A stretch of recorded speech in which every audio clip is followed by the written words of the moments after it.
Esther chapter 1.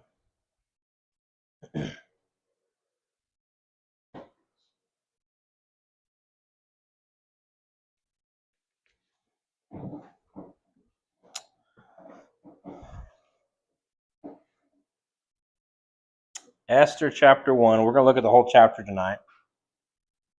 I'm not sure if we'll do that every week with Esther, but sometimes we will. So we'll get through all chapter 1 tonight. So Esther chapter 1, verse 1, it says, Now it came to pass in the days of Ahasuerus, it says, and this is Ahasuerus, which reigned from India even unto Ethiopia, over 107 and 20 provinces, that in those days, when the king of Ahasuerus sat on the throne of his kingdom, which was in Shushan the palace, in the 3rd year of his reign, he made a feast unto all his princes and to his servants, the power of Persia and Media, the nobles, the princes of the provinces being before him. And when he showed the riches of his glorious kingdom in the honor of his excellent majesty many days, even 180 days, and when those days were expired, the king made a feast unto all the people that were present in Shushan the palace, both unto great and small, 7 days in the court of the garden of the king's palace, where were white and green and blue hangings fastened with cords of fine linen and purple, the silver rings and pillars of marble. The beds were of gold and silver upon a pavement of red and blue and white and black and marble. And they gave them drink in vessels of gold, the vessels being diverse one from another, and royal wine in abundance, according to all the state of the king. And the drinking was according to the law; none did compel, for so the king had appointed to all the officers of his house that they should do according to every man's pleasure.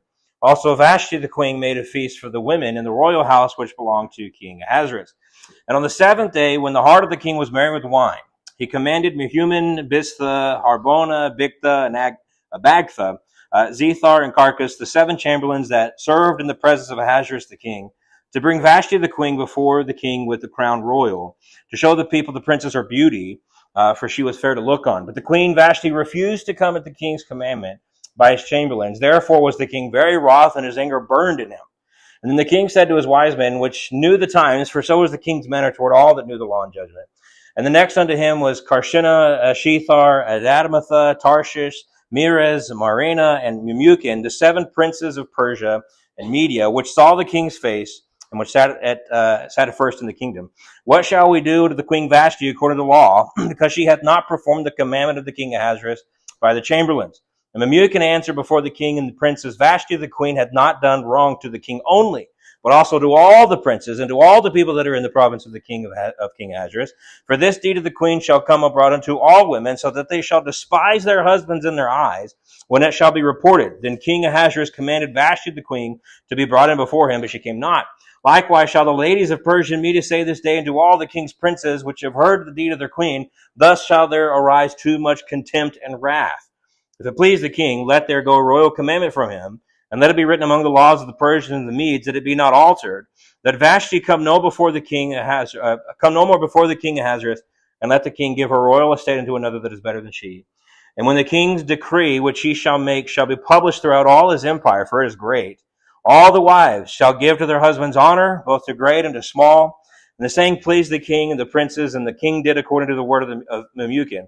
For he sent letters unto all the king's provinces, and to every province according to the writing thereof, and to every people after the language, that every man should bear rule in his own house, and that it should be published according to the language of every people.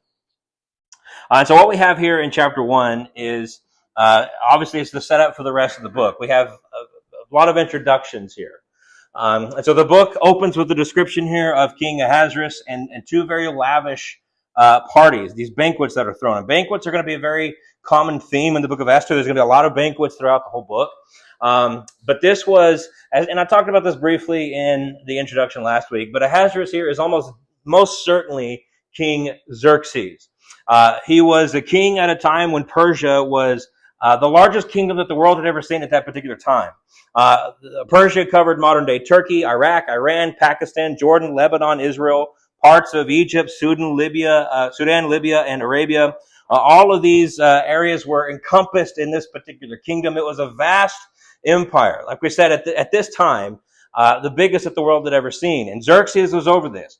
The Ahasuerus of our story matches the historical descriptions that we get of Xerxes. Not only the time period and all of that, and the customs and things that we see in the book of Esther, but the way he acts. Here, in particular, chapter 1 is very much in line with, again, the historical descriptions we see of Xerxes. And there's just little to no reason to see this as any other person. Ahasuerus is really a Hebrew transliteration of the Persian name of the king.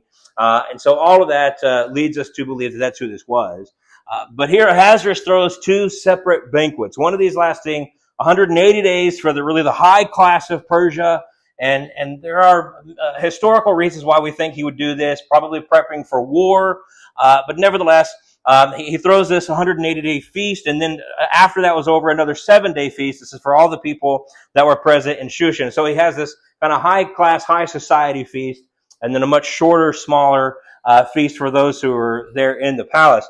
Now, both of these were extravagant, and a couple of verses are spent just telling us about all the finery and the vessels that they were drinking from. All these gold vessels are diverse from one another. They have all these various colors and things decorating the party.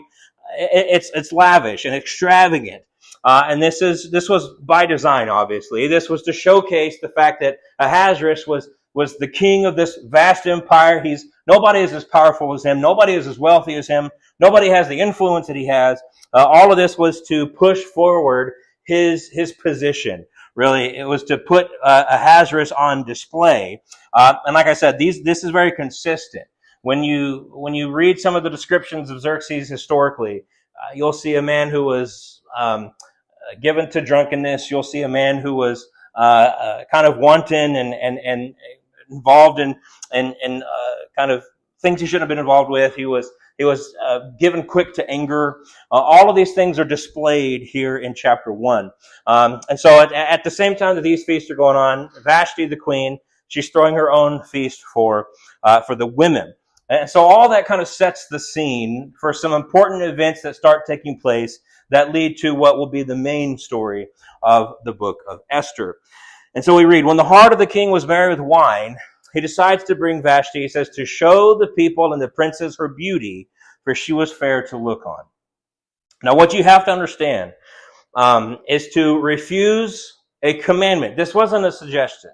He wasn't saying, hey, this might be a fun idea. This was a commandment. This wasn't just Vashti's husband asking her to do something. This was King Ahasuerus commanding her to do something. And yet she refuses. She decides not to do this. Now, the text never tells us why. The text never says Vashti refuses to go, and it was for this reason. Now, obviously, we can insinuate a few things about this, but people have speculated widely as to why she refused. Obviously, there's some inappropriate things taking place. A lot of people think that his asking her to come to a party of all men, leaving the party of all women, would have been against custom. It perhaps even went so far to break some kind of unwritten rule, and so it was inappropriate for that manner. And there's a Jewish tradition, and just to kind of try to make this as appropriate as I can, the Jewish tradition is that the king had ordered her to not only come to be in front of the men, but to do so in the nude. And in the Jewish tradition, she was perfectly fine doing that. And as soon as she was about to step out into the party and do that, God struck her with leprosy. Now, again, that's just Jewish tradition. None of that is in the scriptures. And so we can't say definitively, here's why she refused. But the common thread throughout all the various theories is that there was a reason that he was asking her to come that was inherently wrong. And Vashti refused to do it. And I think we can insinuate that in the text. What we have is a drunken king calling his beautiful wife to come show off to other drunken men, right? No matter how you spin this, something was wrong with this particular command. And so Vashti refuses. Now, the exact reason she refuses, we don't know. But again, I think we can draw from this that there was some courage in this particular woman. Now, she refused to go, and again, I think the insinuation is based upon the fact that she saw whatever this request was as something that she should not be a part of. That this was wrong, she shouldn't have been asked to do it, and so she refused to do it. Now, I don't think there's any reason that we have to believe that Vashti was a believer in God. I don't think that this was something that she was doing because she had just a strong moral code based upon her convictions. in the covenant or anything like that. But again, I think inherent in all of these is the fact that she courageously took a stand for something that was right. And I think that's how we should see this. And so this refusal, her putting her foot down and saying no, it was a disobedience to the will of a king that everybody in that particular kingdom saw as absolutely sovereign, right? And this is going to play into the story later on with Esther, right? Well, she'll say, I can't just walk in. The king has to call you in, right? Unless he lays out the golden scepter, anybody could die at the word of the king. Why? Because the word of the king is fundamentally sovereign. And so the fact that Vashti says no is already planting the seeds there, even without naming God, but is already planting the seeds that Ahasuerus is not really the one in control. Now, everybody else in that kingdom thought he was. But here you have this one woman taking a stand and telling him no. And so this is a small sign that there is some other kind of power that is controlling the situation, and a power that would move this entire story to bring his will to pass. Now, as I said at the beginning, or rather last week in the introduction, the sovereignty of God and more specifically the providence of God is something that is so obviously seen throughout the whole story, even though it's never particularly named, that you'd have to be blind to not see it. And here we begin to see the seeds of that, and they will grow much more as we make our way through the rest of the book. And so we get to then kind of the final part of this chapter where Ahasuerus is angry. Now, Ahasuerus should have never placed his wife in this situation. Everybody agrees with this. Even after she refused, he should have simply just admitted that this was wrong, this was a mistake. He should have told his counselors, I shouldn't have done that. He should have gone and made things right with his wife, right? All of that is true, but he doesn't do that. He would not let go of what he perceived to be a personal attack against him by his wife. And so this was something that, again, I'm the king, right? Look at the kind of parties I throw. Look at the kind of power that I have. I can't have somebody telling me no. Right? And so it wasn't just the fact that this was you might say a spat between a man and his wife. He saw this as a question of his authority, right? And so he's angry. And so because of his pride, and the text also tells us he's married with wine, he's drunk, right? All of this taken together. Ahasuerus, the text says that the king was very wroth and his anger burned in him. He was not going to let this go. And so because of that, he turns to this group of counselors. Now, this group of men, what they do is they play to his ego. They're a group of yes men. That's all they are. They play to the ego of the king, and they made Vashti's slight seem much bigger than it really was. Right? And so what do they tell him? If we weren't talking about realistic events, right, it's almost humorous. They tell him, listen, you can't let this go. Because of what Vashti did. Now, every single woman in the entire empire is going to start hating their husbands. Right? This one event is going to be like the ball rolling down the hill. It's just going to gain steam, and all the women in the empire are going to despise their husbands because of this act of Vashti. And I like what Wiersbe said. He kind of adds to the truthfulness. He says, these counselors were playing it smart, for by exaggerating the problem, they also inflated their own importance and made the king more dependent upon them. Right? If they had just told them the simple truth, Ahasuerus, you're drunk and you said something stupid, go make it right with Vashti. If they had done that, well, then maybe he doesn't need them as much. But no, if they can make this seem like, oh my goodness, because of this one event, the whole kingdom's about to fall apart, well, now he maybe needs to lean on them for some counsel. Maybe he needs to lean on them for some wisdom. And so they play it up. They make it much more bigger than what it really was. And so these men convince Ahasuerus to send out this proclamation. And this is something we'll see a few more times in the book as well. Right? The proclamation of a king of Persia was set in stone. Not even he could undo it. Right? Even if Ahasuerus himself came back and said, you know what, I've changed my mind, that proclamation is void. He couldn't do it. He had to write a new proclamation to basically undo the old proclamation, which we'll see that take place later on. And so they convince him, write this proclamation that says this, that Vashti come no more before King Ahasuerus, and let the king give her royal estate unto another that is better than she. Now, we don't know based upon this. This is the last time Vashti's mentioned. We don't know if this means that they got divorced. We don't know if this means that she was just kind of degraded to what we might call concubine status. We don't know if she was executed. We don't know. We don't know what happened with her. But they do this. They put out this particular this proclamation, and according to his counselors, what this is going to do, Ahasuerus, not only is it going to help you save face, right? That's the whole point of this. Not only is it going to help you save face, but now all the women of the kingdom, instead of despising their husbands, they're going to hear this proclamation, and now they're going to honor their husbands. Now they're going to reverence their husbands. Now everything's going to be set right. You can see how, again, all of this is just playing into the ego of Ahasuerus, and none of it is actually accurate. Now, before we close, two things to see on this. First of all, it is right, it is true, it is biblical that wives should honor and reverence their husbands. Right? This is crystal clear. It could not be any more clear in Scripture that wives should honor and reverence their husband. But this is not something that can be forced, right? Obedience can be forced. There are husbands all over this country, all over the world, that beat their wives into submission, and they make their wives obey them. But that will not make them honor them.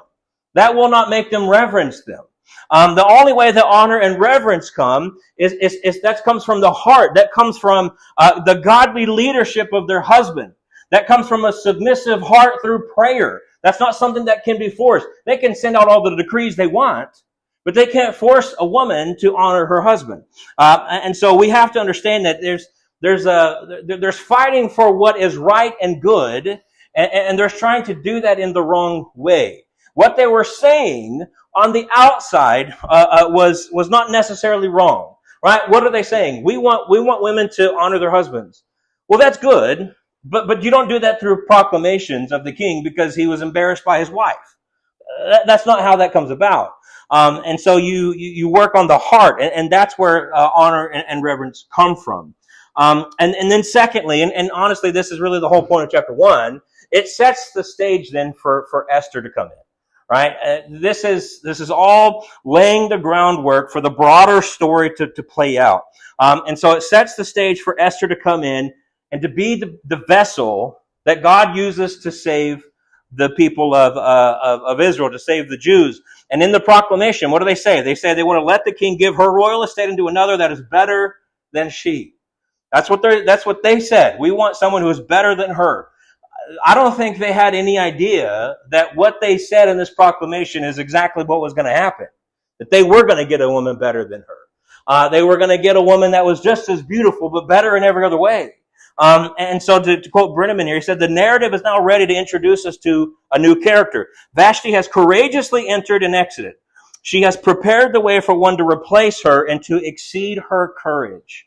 And that's exactly what Queen Esther will come to do. Now, already here in chapter 1, again, we've already seen the providential hand of God.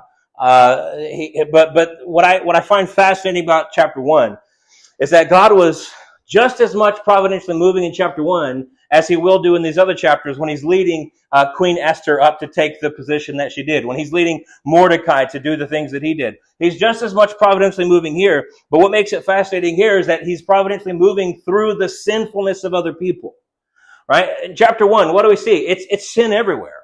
Right? There's drunkenness, there's what we can assume was at least the desire for some kind of ill-gotten thing with him bringing Vashti in. And so there's sinfulness taking all over the place. There's pride. There's arrogance.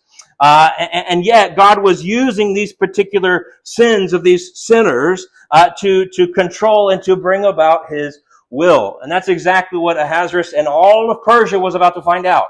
That God can and does use the sins of others to bring about his will. He doesn't cause them. That's what we have to understand. He does not cause them. God is not the cause of our sin. He's not the cause of our wickedness, but because he's sovereign, he can use that, right? And the greatest illustration of this would be with the Jews who delivered up Jesus.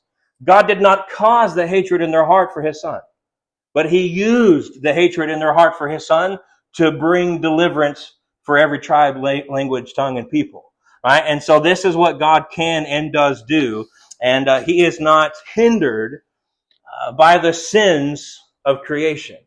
God is sovereign. He is outside of it, and he can use that to bring about his will. And that's why, again, this is why one of the biggest reasons why the book of Esther is so fascinating to me is because that's what we're going to see throughout.